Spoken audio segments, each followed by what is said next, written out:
Hello everyone, welcome back to the channel. इस video में हम लोग डिस्कस करेंगे MIC history second part the glory of Indian literature के कुछ टॉपिक्स जैसे कि Vedang, Smriti and Puranas. Let's start with the first topic that is Vedang. Vedic knowledge is in Sanskrit. तो वेद जो लिखा गया है ना, उसको संस्कृत में लिखा गया है, ठीक है। Very difficult for the learners to understand the real meaning infused in it. अब जो वेद पढ़ने वाला है उसको बहुत ही दिक्कत आता है समझने के लिए, क्योंकि वेद में बहुत हार्ड संस्कृत यूज किया गया है, बहुत ओल्ड संस्कृत यूज किया गया है। तो उसमें जो रियल मीनिंग इन्फ्यूज्ड है वो हम लोग नहीं समझ पाते हैं, ठीक है। So an attempt was made to codify the Vedic knowledge and thereby simplify it. तो एक अटेम्प्ट किया गया कि ये जो वैदिक नॉलेज है इसको हम लोग कोडिफाई करें और अच्छे से सिंप्लीफाई करके समझें, ठीक है। Some auxiliaries of Ved were brought into which were termed as Vedang, means organs of Ved. तो वेद को हम लोग क्या कि वेद के जो कुछ ऑक्सिलरीज हैं उसको हम लोग टर्म करा वेदांग, हमने उसे टर्म करा वेदांग। वेद प्लस अंग, इसको हम लोग इंग्लिश में बोले तो that is organs of the Veda. तो वेदांग जो है, जो वेद को समझने के लिए इम्पोर्टेंट है, वो 6 प्रकार के होते हैं। शिक्षा, छंद, व्याकरण, निरुक्त, कल्प एंड ज्योतिष, ठीक है। ये 6 वेदांग के हेल्प से हम लोग वेद को इजीली समझ सकते हैं और उसमें जो रियल मीनिंग इन्फ्यूज्ड है उसको समझ सकते हैं। सबसे पहले हम लोग शिक्षा के बारे में पढ़ेंगे। How to pronounce the Vedic words composed in hymns to get accurate result while performing a ritual. किसी भी रिचुअल को परफॉर्म करने समय हम लोग को एक्यूरेट रिजल्ट चाहिए और हम लोग को पता ही नहीं है कि क्या लिखा हुआ है, तो कितना परेशानी होगा। तो इस पार्ट में यही दिया गया है कि हम लोग को वैदिक वर्ड्स को कैसे प्रोनाउंस करना है, जो हिम्स में लिखे गए हैं उन वर्ड्स को हमें कैसे प्रोनाउंस करना है ताकि हमें एक्यूरेट रिजल्ट मिले जब हम कोई रिचुअल परफॉर्म कर रहे हो। It provides learning of the Sanskrit letter, their pronunciation, stress to be given during recitation and melody to follow.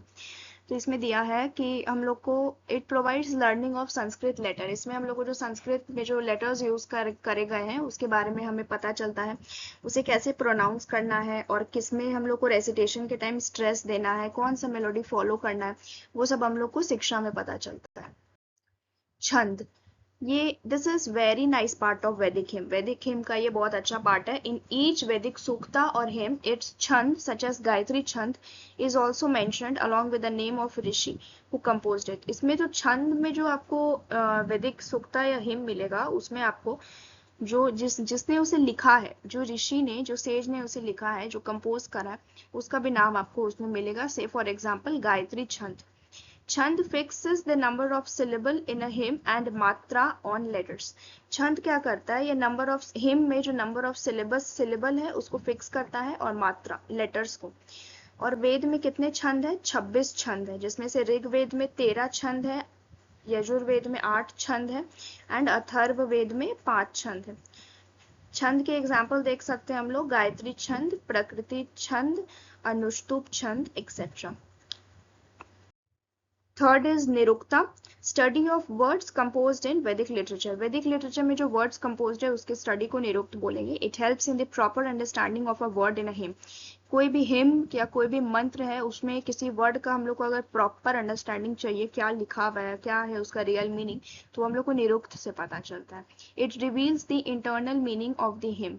कोई भी हिम या मंत्र है तो उसका इंटरनल मीनिंग को ये रिवील करता है, निरुक्त। और Nirukta is written in prose form, इसे प्रोज के फॉर्म में लिखा गया है, while other branches of Vedang are in sutra और थ्रेड्स। निरुक्त जैसे हमने देखा ना कि वेदांग के 6 पार्ट है, तो वेदांग का बाकी जो 5 पार्ट है उसे सूत्र या थ्रेड के फॉर्म में लिखा गया है, लेकिन ये जो निरुक्त है ना इसे प्रोज के फॉर्म में लिखा गया है। Fourth is Vyakaran, an important part of Vedic study which forms the grammatical rules and linguistic analysis to understand the Vedic text. ये वैदिक स्टडी का एक important part है जो हमें ग्रामेटिकल रूल्स और लिंग्विस्टिक एनालिसिस बताता है ताकि हम वैदिक टेक्स्ट को सही तरीके से समझ पाए। Panini's vyakarana is considered as the oldest. Panini के द्वारा जो बुक लिखा गया था व्याकरण, ये कंसिडर इसको किया जाता है बहुत पुराना, सबसे ओल्डेस्ट बुक। फिफ्थ इज ज्योतिष, ये वैदिक एस्ट्रोलॉजी के ऊपर लिखा गया है। Jyotish prepares calendar and determines date for rituals according to Vedic tradition. इसमें होता है आपको ये क्या करता है, ये कैलेंडर प्रिपेयर करता है और आपको डिटरमाइन करता है डेट किसी भी रिचुअल को परफॉर्म करने का वैदिक ट्रेडिशंस के अकॉर्डिंग। वैदिक literature has dealt about time and space. आपको बहुत पुरानी किताब जो वेद एंड मेनी डिफरेंट बुक्स में आपको टाइम और स्पेस के बारे, हेवनली बॉडीज का पोजिशन, कुछ ग्रहों का पोजिशन, उनके उसका इम्प्लीकेशन क्या पड़ता है ह्यूमन बींग्स में, ये सब जो एस्ट्रोलॉजी वाली जो बातें रहती है वो किसमें, ज्योतिष में दी गई। Last is Kalp. It outlines instructions to follow while performing any Vedic ritual concerned with birth, marriage, death or personal conduct in the life. इसमें आपको इंस्ट्रक्शंस मिल जाएगा क्या रूल्स एंड रेगुलेशंस हमें फॉलो करना है किसी भी वैदिक रिचुअल को परफॉर्म करने वक्त, कंसर्न्ड विद किससे रिलेटेड, जन्म से रिलेटेड, शादी से रिलेटेड, डेथ से रिलेटेड या अपना कुछ पर्सनल कंडक्ट है उससे रिलेटेड हमारे एवरीडे लाइफ में। फ्रॉम कल्प बिगेन द एज ऑफ सूत्र। कल्प की शुरुआत के बाद से ही हम लोग सूत्र का एज स्टार्ट हुआ। कल्प हैज 3 मेन फॉर्म्स और सूत्र। कल्प जो है उसके 3 मेन फॉर्म्स है, श्रौत सूत्र, गृह सूत्र एंड धर्म सूत्र। इसमें से बहुत कॉमन आपने सुना होगा धर्म सूत्र, धर्म सूत्र, धर्मशास्त्र, ये सब के बारे में if you are a history student. They contain rules to be performed in observance of social obligations and rituals. इसमें आपको रूल्स मिल जाएंगे किस तरीके से हम लोग को रिचुअल्स वगैरह परफॉर्म करने। दे एनरिच द वैदिक literature and made popular the वैदिक कल्चर। इसके कारण ये वैदिक लिटरेचर को ये बहुत एनरिच कर देता है और वैदिक कल्चर को बहुत पॉपुलर कर देता है। यश का, ये ऑथर है निरुक्त बुक के। निरुक्त क्या है, a book on Sanskrit grammar. यश का suppose to have prepared also Nighantu और ग्लॉसरीज ऑफ संस्कृत टर्म्स। जैसे हिंदी के कुछ टर्म्स के बारे में आता है ना शब्दार्थ, उसी तरीके से जो संस्कृत के जो टर्म्स है उसके ग्लॉसरीज को इन्होंने प्रिपेयर करा है जो है Nirukta, that is the book. और इसमें इन्होंने निघंटू के बारे डिस्कस करा है, that is glossaries of Sanskrit terms which was attach to his book Nirukta. He was before Panini who wrote Ashtadhyayi. Panini से पहले थे यश का और पाणिनि ने क्या लिखा था, Ashtadhyayi. Panini was Sanskrit philologist who is regarded as father of linguistics. Panini क्या थे, ये संस्कृत फिलोलॉजिस्ट थे और इन्हें क्या बोला जाता है, father of linguistics. Now we will discuss about Purana. It is quite difficult to understand the Vedas of Hinduism in depth. ये बहुत डिफिकल्ट है वेदास को समझना। हिंदुइज्म में जो ये बुक्स है ये बहुत वास्ट और बहुत ही थिक बुक्स हैं जिन्हें समझने में हमें दिक्कत होती है। They are beyond the understanding of most people. अगर 100 लोग पढ़ेंगे तो हम गारंटी के साथ कह भी नहीं सकते कि 50 लोगों को समझ में वो आएगा। इसका इतना हार्ड वर्ड वगैरह संस्कृत में इसमें यूज किए गए। The sages of India created a special type of literature, the Puranas. अब ये जो इंडिया के जो सेजेस हैं, जो ऋषि हैं, ऋषि मुनि जो साधुज है, इन्होंने क्या किया, एक स्पेशल टाइप ऑफ लिटरेचर बनाया जिसको नाम इन्होंने दिया Purana, to make them interesting and easier to understand. इनको पढ़ने से हम लोग को वेदास को हम लोग इंटरेस्टिंगली समझ सकते हैं और आसान तरीके से समझ सकते हैं। ठीक है, तो इन्होंने बुक बनाया और उसका नाम क्या रखा, Purana. In the Purana knowledge written in the Vedas has been presented through stories and illustrations. तो ये जो पुराण जो बुक है इसमें जो वैदिक नॉलेज है उसको प्रेजेंट किया गया है कहानियों के माध्यम से, स्टोरीज के माध्यम से और इलस्ट्रेशंस के माध्यम से, so that readers can understand it easily, ताकि हम लोग जो रीडर है जो पढ़ने वाला है उसे वो समझ सके आसानी से। तो टोटल अगर आपसे पूछा जाए कि कितने पुराण हैं तो टोटल 18 पुराण है। These Puranas are as follows. तो ये है कुछ 18 पुराण, जैसे कि ब्रह्म पुराण, पद्म पुराण, विष्णु पुराण, शिव पुराण, मार्कंडेय पुराण, नारद पुराण, वराह पुराण, स्कंद पुराण। आप यहाँ से 18 नाम पढ़ सकते हैं। अब now we will discuss a bit more about Purana. Purana are type of ancient Indian religious text that belong to Hindu literature. Hindu literature से ये बिलोंग करता है। पुराण क्या है, Indian religious text. The word Purana in Sanskrit, Purana का संस्कृत में मीनिंग होता है एंशियंट या पुरानी कहानी। ठीक है, Purana are the story books of ancient Hindu wisdom filled with legends. इसमें लेजेंड्स के बारे में बताया गया है, उनके लाइफ लेसन्स और स्पिरिचुअल नॉलेज के बारे में बताया गया है। Written in a way that's easy to follow and remember. इस तरीके से लिखा गया ताकि हम उसे इजीली समझ पाए और उसे इंटरप्रेट कर सके, अपने लाइफ में उसे फॉलो कर सके।